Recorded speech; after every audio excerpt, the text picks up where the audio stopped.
Welcome to tea time. Small பாக்ஸில் இருக்கிறத சமச்சீர் கல்வி புக்கில் இருக்கிறத பார்த்துக்கிட்டு இருக்கோம்.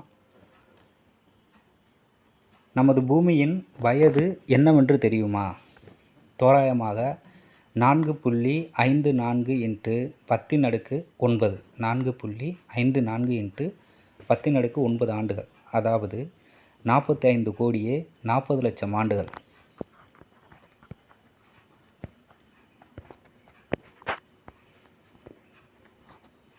லேசான இரண்டு அணுவின்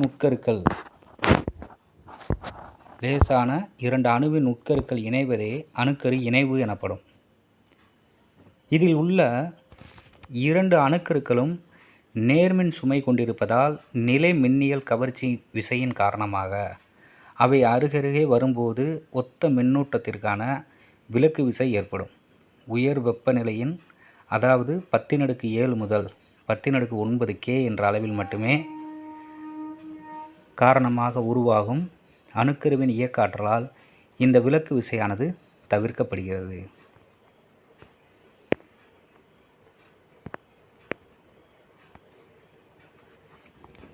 அணுக்கரு பிளவு மற்றும் அணுக்கரு இணைவின் தன்மைகள் எப்படி இருக்குன்றதை பார்ப்போம். அணுக்கரு பிளவு: கனமான அணுக்கருக்கள் பிளவுற்று லேசான அணுக்கருக்களாக மாறும் நிகழ்வு அணுக்கரு பிளவு. ரெண்டு கனமான அணுக்கருக்கள் உடைஞ்சு அது லேசான அணுக்கருக்களாக மாறக்கூடிய நிகழ்வு அணுக்கரு பிளவு என அழைக்கப்படுகிறது. அணுக்கரு இணைவுனா இரண்டு லேசான அணுக்கருக்கள் இணைந்து கனமான அணுக்கருக்களாக மாறும் நிகழ்வு அணுக்கரு இணைவு எனப்படும். அணுக்கரு பிளவு: அறை வெப்பநிலையிலும் இந்நிகழ்வு நிகழக்கூடும். அறை வெப்பநிலையிலும் அணுக்கரு பிளவானது நிகழக்கூடும். அணுக்கரு இணைவு என்பது அணுக்கரு இணைவிற்கு உயர் வெப்பநிலை மற்றும் அழுத்தம் தேவை. ஒரு இரண்டு அணுக்கள் இணையணும்னா அதிகப்படியான வெப்ப அழுத்தம் தேவை. இரண்டு அணுக்களை உடைக்கணும் அப்படின்னா அறை வெப்பநிலையிலேயே நிகழ்வு நிகழக்கூடும்னு சொல்கிறாங்க. அணுக்கரு இணைவை பொறுத்த வரைக்கும்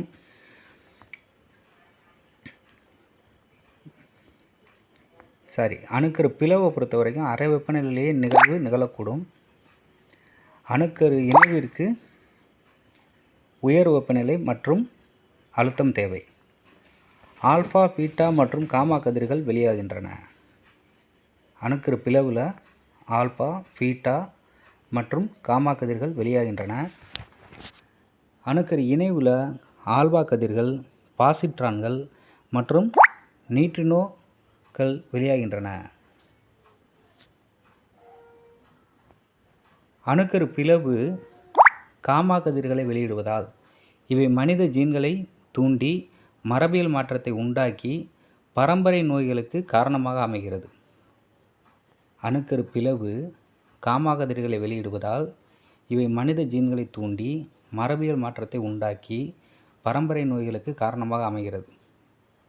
அணுக்கரு இணைவு வெப்பமும் ஒளியும் உமிழப்படுகின்றன. அணுக்கரு இணைவில் வெப்பமும் ஒளியும் உமிழப்படுகின்றன. ஒவ்வொரு வினாடியிலும் 620 மில்லியன் மெட்ரிக் டன் ஹைட்ரஜன் அணுக்கரு இணைவு சூரியனில் நடைபெறுகிறது. ஒரு வினாடியில் 3.8 இன்ட்டு 10⁻26 3.8 இன்ட்டு 10⁻26 ஜூல் ஆற்றல் கதிரியக்கமாக வெளியாகிறது. கதிரியக்கத்தின் செறிவு பூமியை நோக்கி வரும்போது படிப்படியாக குறைகிறது. பூமியை அடையும் போது ஒரு வினாடியில் ஓரலகு பரப்பில் இதன் மதிப்பு 1.4 கிலோ ஜூல் ஆகும். 1.4 கிலோ ஜூல் ஆகும்.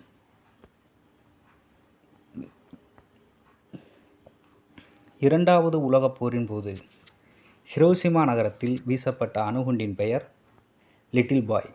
இது யுரேனியத்தை உள்ளகமாக கொண்ட துப்பாக்கியை ஒத்த அணுகுண்டாகும். அதனைத் தொடர்ந்து நாகசாகியில் வீசப்பட்ட அணுகுண்டானது பேட்மேன் என அழைக்கப்படுகிறது. இதில் வெடிக்கப்பட்ட அணுகுண்டு புளுட்டோனியத்தை உள்ளகமாக கொண்டதாகும்.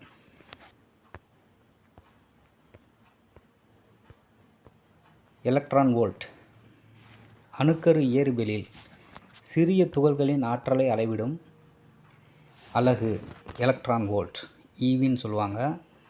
அதாவது ஒரு வோல்ட் மின்னழுத்தத்தினை பயன்படுத்தி முடுக்குவிக்கப்படும்போது ஒரு எலக்ட்ரானின் ஆற்றலாகும். ஒரு வோல்ட் மின்னழுத்தத்தினை பயன்படுத்தி முடுக்குவிக்கப்படும் ஓர் எலக்ட்ரானின் ஆற்றல், அதான் ஒரு வோல்ட். ஒரு வோல்ட் அப்படின்னா 1.602 1.602 இன்ட்டு 10⁻⁻⁹ ஜூல். 1.602 into 10⁻⁻⁹ joule. ஒரு million electron volt equal to 10⁻⁶ EV mega electron volt. அணுக்கரு பிளவின் மூலம் வெளியேற்றப்படும் சராசரி ஆற்றல் 200 மெகாவோல்ட்.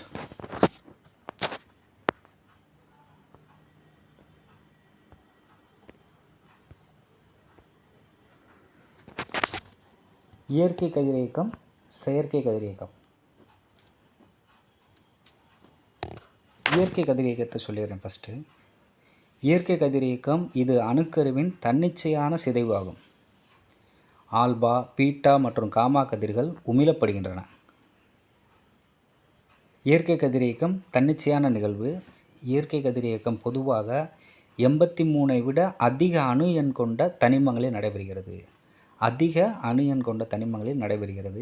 இயற்கை கதிரியக்கத்தை கட்டுப்படுத்த முடியாது.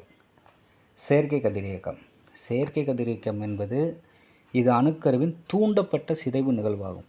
பெரும்பாலும் அடிப்படை துகள்களான நியூட்ரான், பாசிட்ரான் போன்ற துகள்கள் உமிழப்படுகின்றன.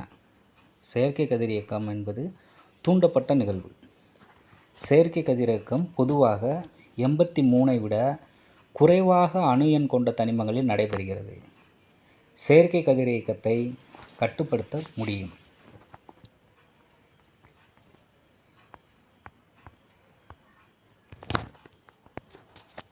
யுரேனஸ் கோள் பெயரிடப்பட்ட பிறகு அதனை கருத்தில் கொண்டு பிட்ச் பிளண்ட் என்ற கதிரியக்க கனிமத் தாதுவிலிருந்து யுரேனியத்தை ஜெர்மன் வேதியியலாளர் மார்ட்டின் கிலாபிராத் கண்டறிந்தார்.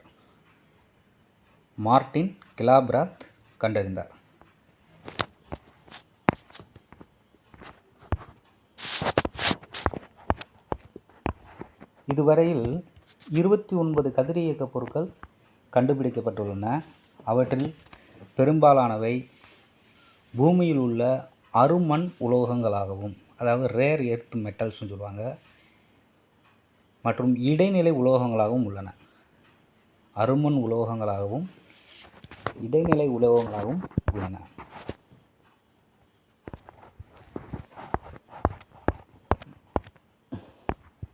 வெப்ப ஆற்றல் உட்கவர்தல் அல்லது வெளியிடுதலின் SI அலகு ஜூல். வெப்ப ஆற்றலானது எப்பொழுதும் வெப்பநிலை அதிகமாக உள்ள ஒரு பொருளிலிருந்து வெப்பநிலை குறைவாக உள்ள பொருளிற்கு பரவும்.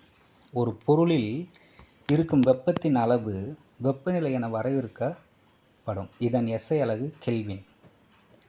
அனைத்து பொருட்களும் வெப்பப்படுத்தும் போது கீழ்கண்ட ஒன்று அல்லது அதற்கு மேற்பட்ட மாற்றங்களுக்கு உட்படுகின்றன. வெப்பப்படுத்தும் போது பொருளின் வெப்பநிலை உயரும். திட நிலையிலுள்ள ஒரு பொருள் திரவ நிலைக்கோ அல்லது திரவ நிலையிலுள்ள ஒரு பொருள் வாயு நிலைக்கோ மாற்றமடையும். வெப்பப்படுத்தும் போது பொருளானது விரிவடையும். அனைத்து வகையான பொருட்களும் திட, திரவ மற்றும் வாயு வெப்பப்படுத்தும் போது விரிவடையும். ஒரு குறிப்பிட்ட அளவு வெப்பநிலை உயரும் போது திரவத்தில் ஏற்படும் விரிவு திடப்பொருளை விட அதிகமாகவும், வாயுக்குள்ளில் ஏற்படும் விரிவு திட மற்றும் திரவ பொருட்களில் ஏற்படும் விரிவை விட அதிகமாகவும் இருக்கும். எந்த ஒரு கொள்கலன்களும் இல்லாமல் நேரடியாக திரவத்தினை வெப்பப்படுத்தும் போது ஏற்படும் விரிவு உண்மை வெப்ப விரிவு எனப்படும். கொள்கலனின் விரிவினை பொருட்படுத்தாமல் திரவத்தின் தோற்ற விரிவினை மட்டும் கணக்கில் கொள்வதே திரவத்தின் தோற்ற வெப்ப விரிவு என அழைக்கப்படும். திரவத்திற்கு குறிப்பிட்ட அளவு வெப்ப ஆற்றல் அளிக்கும் போது ஏற்படும் உண்மை வெப்ப விரிவு தோற்ற வெப்ப விரிவு வினையை விட அதிகமாக இருக்கும். ஒன்றோடு ஒன்று இடைவினை புரியாமல் இருக்கும் அணுக்கள் அல்லது மூலக்கூறுகளை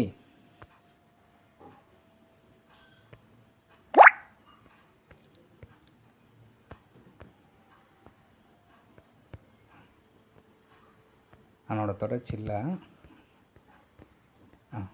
இதோட முடிச்சுவோம். திரவத்திற்கு குறிப்பிட்ட அளவு வெப்ப ஆற்றல் அளிக்கும் போது ஏற்படும் உண்மை வெப்ப விரிவு தோற்ற வெப்ப விரிவினை விட அதிகமாக இருக்கும். ஓகே ஃப்ரெண்ட்ஸ், அடுத்த வீடியோவில் கண்டினியூ பண்ணுவோம். இந்த வீடியோ பிடிச்சிருந்துச்சுன்னா லைக் பண்ணுங்கள், மறக்காமல் ஷேர் பண்ணுங்கள், உங்கள் சப்ஸ்கிரைப் பண்ணிடுங்க. தேங்க்யூ.